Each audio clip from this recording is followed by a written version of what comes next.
ఇప్పుడు నేను చెప్పబోయే రాశుల వాళ్ళకైతే టైం కలిసి వచ్చింది. ఇంకా టైం మొత్తం వీళ్ళదే అని చెప్పొచ్చు. 10 ఏళ్ళు వీళ్ళకి తిరుగుండదు, ప్రభంజనం సృష్టిస్తారు అని అయితే పండితులు చెప్తూ ఉన్నారు.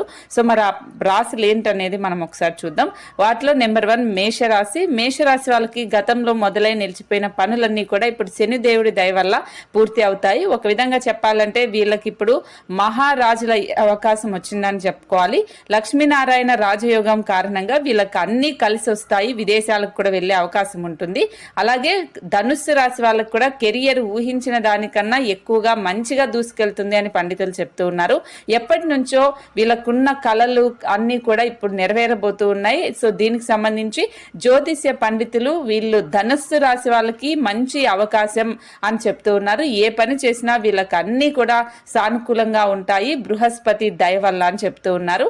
మరి ఈ రెండు రాశుల్లో మీ రాశి Download ShareChat.